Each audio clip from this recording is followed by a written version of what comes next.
Boa noite. A paz seja com todos vocês. Amém? Graças a Deus. Eu quero ler com vocês. Na verdade, nós vamos fazer uma retrospectiva de todo o capítulo da Epístola de Judas, né? Vamos ver o livro de Judas inteiro. Mas eu quero ler com vocês agora aqui o versículo 3. Amém? Versículo 3. Mas nós vamos ver todos os outros.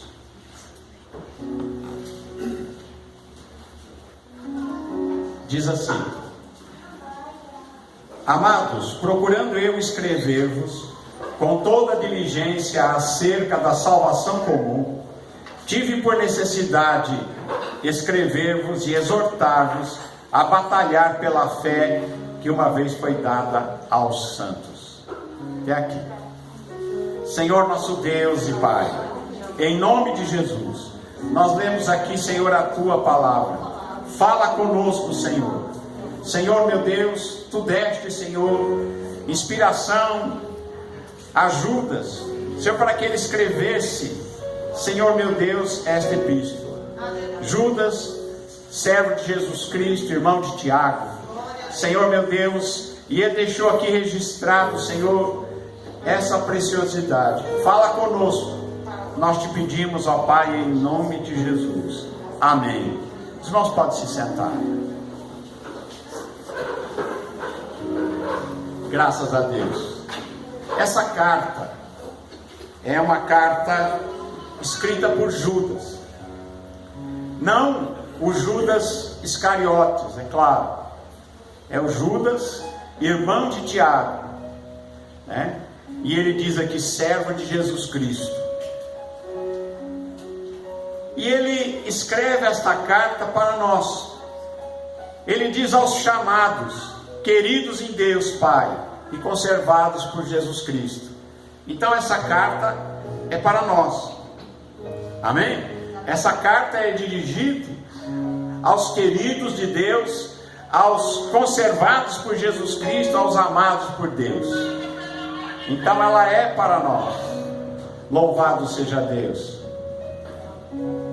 E diz aqui, no texto que nós lemos, diz que nós devemos batalhar pela fé, que uma vez foi entregue, foi entregue aos santos. E diz aqui que se nós temos que batalhar, é porque existem inimigos da fé. Não é um passeio. Seguir a Jesus Cristo não é uma brincadeira, não é um passeio, não é algo que muita gente pensa que é brincadeira. Na verdade, mas não é uma brincadeira, é algo muito sério e que tem que ser tratado com muita seriedade e que tem que ser tratado com muito discernimento, para que nós atinjamos aquilo que nós estamos procurando. O que é? A vida eterna. Nós não estamos para brincar aqui de religião, de igreja. Nós estamos aqui para alcançar a vida eterna.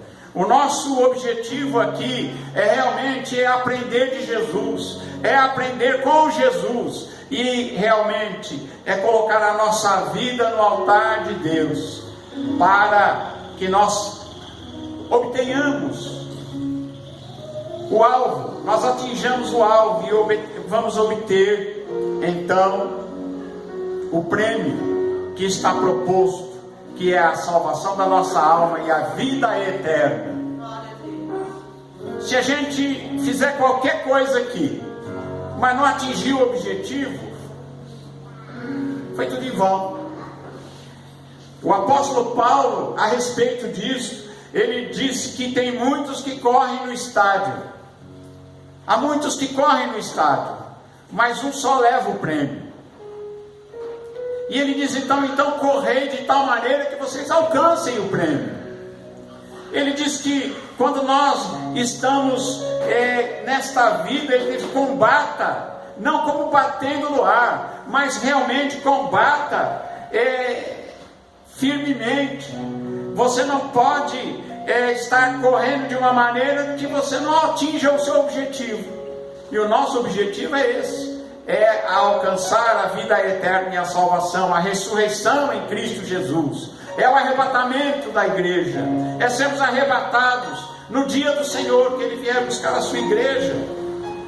E aqui a gente não pode brincar com esta nossa salvação e com a nossa fé.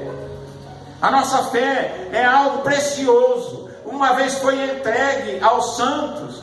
E aqui Judas diz: eu, quando estava escrevendo essa carta, com toda a diligência acerca desta salvação que nos foi dada, eu vi a necessidade de escrever-vos a respeito da fé, para que vocês lutem e batalhem pela fé que uma vez foi entregue aos santos. Amém? Nós temos que realmente defender esta fé. Nós temos que realmente lutar e perseverar nisso. Paulo, ao falar disso, ele diz: revestivos de toda a armadura de Deus. Revestivos de toda a armadura de Deus. Coloque o capacete da salvação. Tenha os pés calçados na preparação do Evangelho. Tendo o escudo da fé, cingido os lombos com a verdade, com a espada do Espírito, com a qual podeis apagar os dardos inflamados do inimigo. Então, Jesus, Ele nos diz que nós devemos lutar por essa fé, realmente batalhar por ela, e estarmos assim vestidos como um soldado. Ele descreve aqui um soldado romano, aparelhado para a guerra, protegido, com o capacete, com o escudo, com a sua espada, com aquele peitoral de bronze.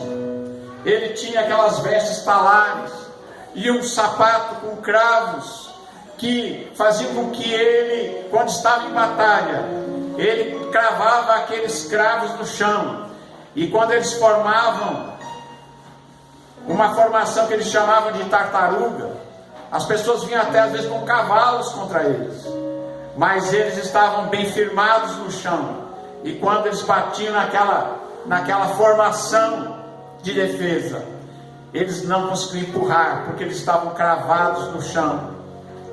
Assim também nós temos que lutar e batalhar pela fé que uma vez foi dada aos santos. Temos que ter esse revestimento, não ser levado à roda por qualquer vento de doutrina, não sermos enganados por invenções humanas, não sermos enganados por maneiras humanas de juntar gente. Não é verdade? Tem muita gente que faz de tudo para juntar um grande número de pessoas. Mas se você for a um show, qualquer show junta muita gente. Porém, nós temos que saber isso. Temos que estar bem alicerçados. A nossa fé tem que ser defendida. A nossa fé temos que batalhar por ela, para que nós permaneçamos firmes na fé. Permaneçamos firmes e não nos movamos facilmente, nem por doutrina, nem por vento de doutrina, nem por anjo, né? A Bíblia diz que se algum anjo vier anunciar um outro evangelho que não seja o evangelho de Jesus Cristo que nós recebemos, esse anjo, ainda que seja resplandecente, ele é anátema, ele é maldito, porque está falando de algo que Deus não mandou falar. Então, a nossa fé não está alicerçada em certas manifestações, mas está alicerçada naquilo que nós aprendemos e sabemos que Jesus fez por nós, que morreu por nós naquela cruz, ressuscitou dos mortos, está vivo e vai voltar para buscar a sua igreja. Então, nós estamos firmes nesta fé. Por que ele escreveu isso? Ele diz aqui: porque se introduziram na igreja alguns que antes estavam escritos já para este mesmo juízo. Ele diz: homens, pessoas ímpias, que converteram em dissolução a graça de Deus e negam a Deus, único dominador, e nosso Senhor Jesus Cristo. É interessante como está escrito aqui. Diz que havia pessoas que negavam a Deus, que convertiam em dissolução, em confusão, a graça de Deus, e negavam ao único Deus, dominador e Senhor nosso, Jesus Cristo. Jesus é o Senhor. Nós fizemos um estudo que estamos preparando para conseguir colocar para vocês na internet, foi de sábado passado, mas que mostra que Jesus Cristo é o Senhor, e Jesus Cristo é o Verbo, que era Deus desde o princípio.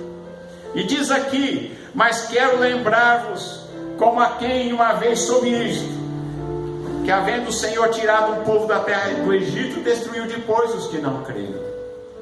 O que ele está falando aqui? Saiu um monte de gente do Egito, saiu aquele monte de gente do Egito, mas lá no deserto haviam no meio do povo pessoas ímpias, incrédulas, que não creram em Deus, e eles pereceram no deserto.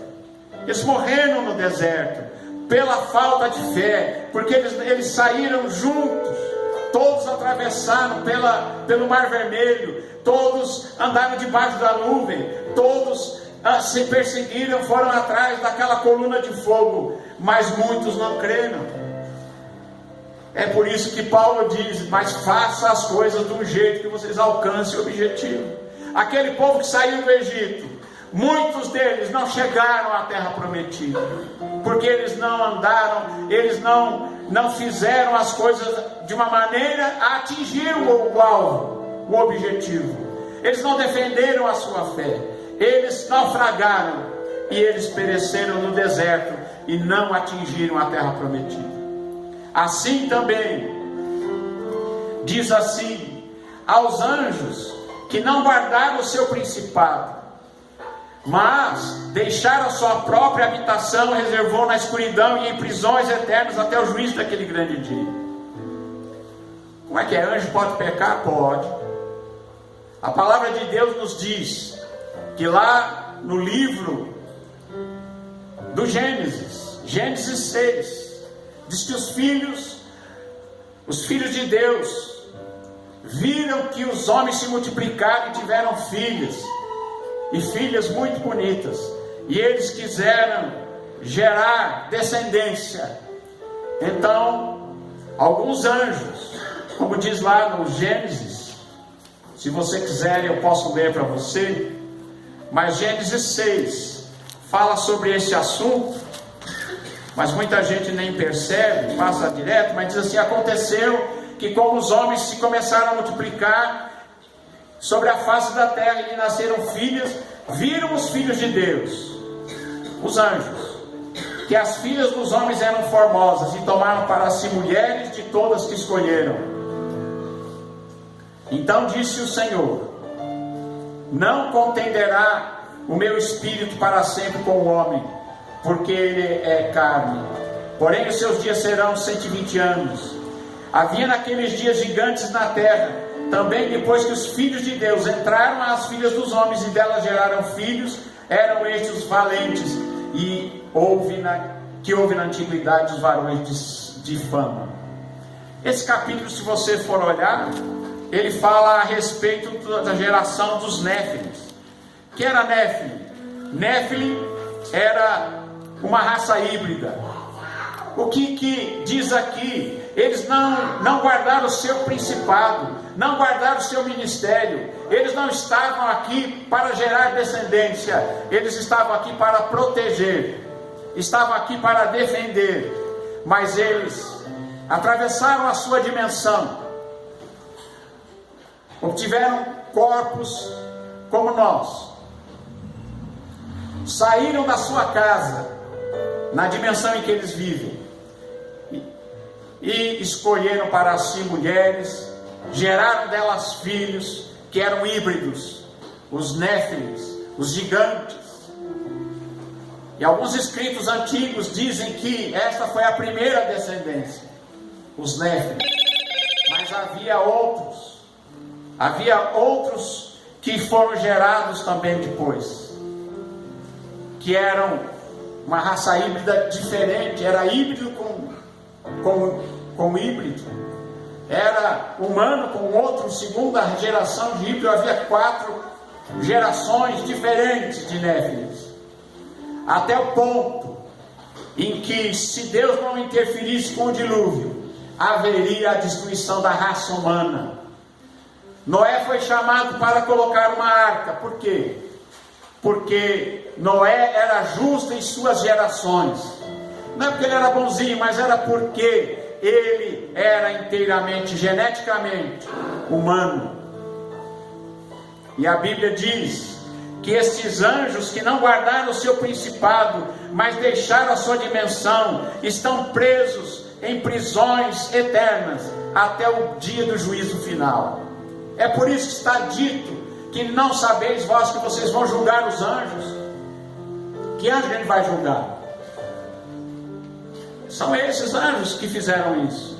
Alguns livros antigos dizem que foram 200 os anjos que fizeram isso aí.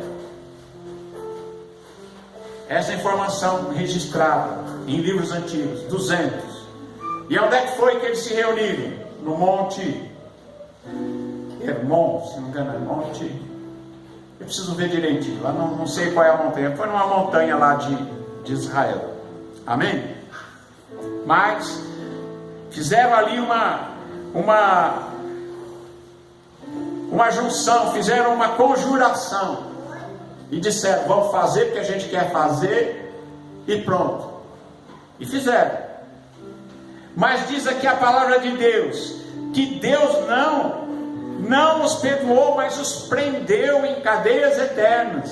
Então, se Deus não perdoou esses anjos, mas os prendeu até o dia do juízo, então nós devemos também ter temor. Devemos seguir a Deus com temor. Amém? Assim como Sodoma e Gomorra também, que se corromperam da mesma maneira que esses anjos, porque foram após outra carne. Os anjos que se materializaram eram uma carne, ou seja, era uma genética, e os homens eram outra. E assim como em Sodoma e Gomorra havia esta mistura, também foi destruída Sodoma e Gomorra, que se corromperam como eles, indo após outra carne, e foram postas, por exemplo, sofrendo a pena do fogo eterno. Contudo, também estes, falando daqueles que ele começou a falar, aqueles que se introduziram no seio da igreja, já no início da era cristã, nos primórdios da igreja, haviam entrado dentro da igreja alguns que queriam deturpar a fé, que queriam destruir a fé, colocados ali provavelmente pelo diabo, para perverterem a fé. Mas diz aqui: contudo estes, semelhantemente adormecidos, contaminam a sua carne, rejeitam a dominação, vituperam as dignidades. Mas diz assim que, em uma comparação, que o arcanjo Miguel, quando contendia com o diabo, ele não ousou falar para o diabo nenhuma palavra infame, para nenhuma palavra torpe contra ele, mas pronunciar um juízo de maldição contra ele, mas disse: o Senhor te repreenda. E quem é o arcanjo Miguel? É a maior força de batalha angélica do universo, criatura, né? É a criatura mais poderosa entre os anjos de batalha, arcanjo, líder de muitos anjos. Mas quando ele contendia com o diabo, ele não ousou falar alguma coisa ruim contra ele, mas disse: olha, o Senhor te repreenda. Agora estes, quem é estes? Aqueles que se introduziram no seio da igreja naqueles dias. Estes dizem mal do que não sabem, e naquilo que naturalmente conhecem como animais irracionais, se corrompem. Ai deles, porque entraram pelo caminho de Caim. Qual Qual é o caminho de Caim? Caim, ele vivia uma vida que Deus não aceitava. E ele quis trazer uma oferta para Deus, e ele trouxe uma oferta para Deus. Porém, diz a palavra de Deus que Deus não atentou para Caim e nem para a sua oferta. E quando Caim ficou com o rosto caído, porque diz aqui a palavra de Deus que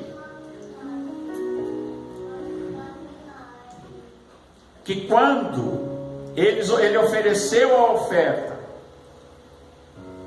e o seu irmão Abel ofereceu também, Deus aceitou a Abel e Deus aceitou a sua oferta, mas não aceitou a Caim e não aceitou a oferta de Caim, porque Caim não agia corretamente. Quando Caim fica com o rosto caído, Deus diz para ele: se você fizer bem, não vai ser aceito também. Agora, se você faz mal, o pecado jaz à porta, e a ti convém dominá-lo. Você precisa dominar, você precisa realmente andar de uma maneira aceitável perante Deus. Caim andou de uma maneira que Deus não o aceitou, porque ele achou que ele poderia andar de qualquer jeito. Mas Abel era temente a Deus, e quando Deus olhou para Abel, Deus amou Abel, e Deus olhou para Abel e falou: não, eu aceito a oferta de Abel. Aceitou Abel e a sua oferta, mas não aceitou a Caim e nem a sua oferta. E diz aqui, eles entraram pelo caminho de Caim, ou seja, achavam que podiam fazer algo para Deus, mas podiam viver de uma maneira que Deus não se agrada, e foram levados também pelo engano do prêmio de Balaão. Balaão, profeta, não era do povo de Israel, mas era profeta de Deus, mas ele foi comprado. O rei daquela região chegou para ele e ofereceu muito dinheiro. Ele disse: eu não posso falar coisa que Deus não falar para mim. Mas no fim, a oferta financeira foi tão grande que ele ensinou como fazer o povo de Israel tropeçar e perder a bênção de Deus àquele povo que era inimigo de Israel, e causou um grande problema para Israel. O que ele fez? Ele usou aquilo que ele tinha como profeta. Ele, por causa do engano de um prêmio em dinheiro, por causa de muito dinheiro, ele perverteu a fé dos outros para ganhar dinheiro. E ele diz aqui, porque eles também entraram pelo caminho de Balaão, e diz assim: pereceram na contradição de Coré. Quem foi Coré? Coré se levantou contra Moisés e disse: você quer mandar no povo de Deus, mas todo mundo é santo, todo mundo pode fazer isso. E aí Moisés disse: tá bom, então vamos ver se é assim. Então vocês fiquem aqui e a gente fica aqui. E aí o que aconteceu? O povo de Coré, que estava ali naquele lugar, reunidos, rebelados contra Moisés, o chão abriu debaixo do pé deles, e eles foram engolidos pelo chão, pela terra. Abriu um buraco no chão, porque Deus mostrou ali que ele tinha escolhido a Moisés, mas não tinha escolhido a Coré. E aqui diz: ai deles, porque entraram pelo caminho de Caim, foram levados pelo engano do prêmio de Balaão e acabaram morrendo que nem o Coré. O chão abriu debaixo do pé.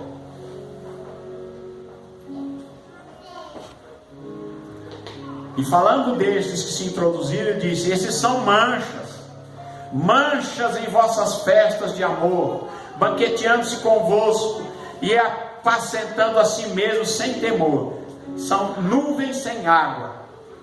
Já viu uma nuvem sem água? Uma nuvem sem água não traz chuva, não traz nada, não é verdade? Nuvens sem água, é só aparência. Nuvens sem água não faz chuva, não traz nada de bom, porque não tem nada dentro deles. São levados pelo vento de uma parte para outra. Eles são como árvores murchas, infrutíferas. Árvore murcha. Já parou para pensar nisso? O que é uma árvore murcha? Uma árvore murcha, sem frutos, 2 vezes mortas e sem raiz. E ele continua falando desses que queriam perverter a fé. Ondas impetuosas do mar, que escumam as suas mesmas abominações, estrelas errantes, para os quais está eternamente reservada a negrura das trevas. Estrela errante, que ruma para a escuridão.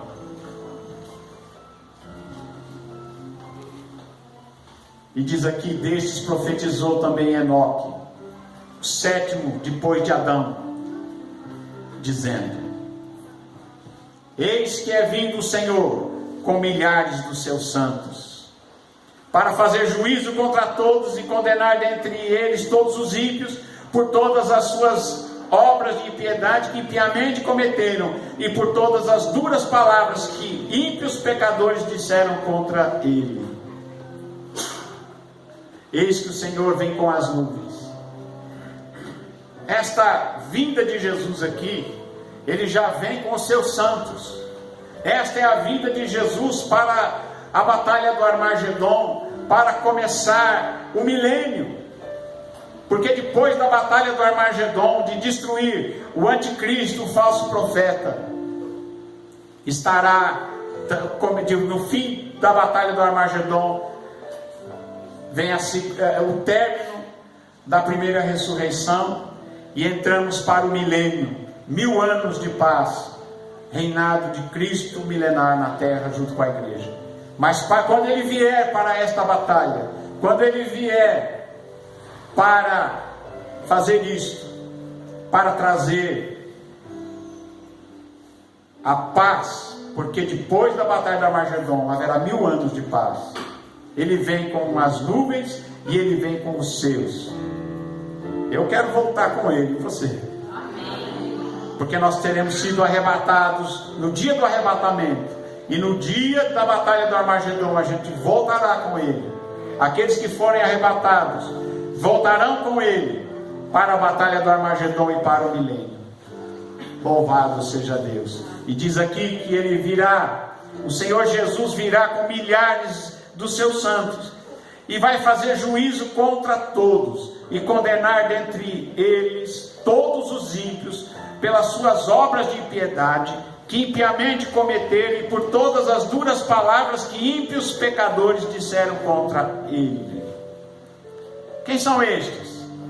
São murmuradores, queixosos da sua sorte, andam segundo as suas cobiças, e a sua boca diz coisas muito arrogantes, admirando as pessoas por causa de interesse. Mas para nós a palavra diz: mas vós, amados, lembrai-vos das palavras que foram preditas pelos apóstolos do nosso Senhor Jesus Cristo, os quais vos diziam que nos últimos tempos haveria escarnecedores. Que escarnecedores? São gente que faz piada da fé, faz piada de Jesus, faz piada de tudo, não tem nada como sagrado. Que essas pessoas andariam segundo a sua própria cobiça, e seriam cheios de cobiça, e andariam guiados pela cobiça que há neles. Estes são os que causam divisões, são sensuais, não têm o Espírito de Deus, não têm o Espírito Santo. Mas vós, amados, edificando-vos a vós mesmos na vossa santíssima fé, orando no Espírito Santo. Queridos, a gente tem que edificar a nossa fé. Nós temos que ir orando, sempre em Espírito, buscando ao Senhor através do Espírito Santo, edificando a nós mesmos em amor, edificando-nos a nós mesmos, buscando a Deus com todo o nosso coração, com toda a nossa alma, com todo o nosso entendimento, edificando a nossa santíssima fé. Louvado seja a fé, louvado seja Deus, esta fé que foi nos dada um dia, e que nós a defendemos, e que nós devemos edificar a nós mesmos, orando no Espírito Santo. Conservai-vos a vós mesmos no amor de Deus, esperando a misericórdia do nosso Senhor Jesus Cristo para a vida eterna. Conservai-vos a vós mesmos em amor. Faça isso. Conserve a você mesmo no amor de Deus e espere a misericórdia que se manifestou em Jesus Cristo, nosso Senhor, para a vida eterna. E ele diz mais: e tenha dó, tenha misericórdia de alguns que são duvidosos. Tenha dó, tem gente que é digno de pena. Apiedai-vos de alguns que estão duvidosos. E ele diz aqui: salvai alguns, se for possível, arrebatando-os do fogo, tendo deles misericórdia com temor, aborrecendo até a roupa manchada da cara. Ora, aquele que é poderoso para nos guardar de tropeçar e apresentar-nos irrepreensíveis com alegria perante a sua glória. Quem é aquele que é poderoso para nos guardar de tropeçar? É o Senhor Jesus. Ele é poderoso para nos guardar de tropeçar e para nos apresentar diante dele mesmo irrepreensíveis com alegria naquele dia. Porque aquele que é salvo em Jesus Cristo e tem certeza no seu coração, no dia do Senhor, ele vai se apresentar com alegria. Porque no dia do Senhor haverá muito choro e ranger de dentes para aqueles que se afastam de Deus, aqueles que se desviam pelos seus caminhos tortuosos. Mas aqueles que são firmes na fé se apresentarão diante dele, guardados nele, com alegria. É um dia de alegria. O dia do Senhor será um dia de alegria para o salvo, mas para o perdido será um dia terrível. E ele termina a carta dizendo: ao único Deus Salvador, por nosso Senhor Jesus Cristo, seja a glória, a majestade e o domínio e o poder, antes de todos os séculos, agora e para todo sempre. Ao nosso Deus, Senhor e Salvador, aquele que antes de todos os tempos, ou seja, no princípio, agora e para sempre, é o mesmo. Ontem, hoje e para sempre é o mesmo Senhor Jesus Cristo, aquele a quem nós amamos e aquele que nós temos essa esperança na salvação e naquilo que Ele veio fazer por nós, dar-nos a vida eterna pela fé no seu sacrifício, que hoje, em dia de Santa Ceia, nós vamos estar aqui celebrando a sua morte e a sua ressurreição, nos lembrando que Ele morreu por nós, nos lembrando também que Ele ressuscitou dos mortos, está vivo, e Ele vai voltar um dia para arrebatar a sua igreja. Esta é a grande esperança da igreja. Que Deus abençoe a todos, em nome de Jesus. Amém.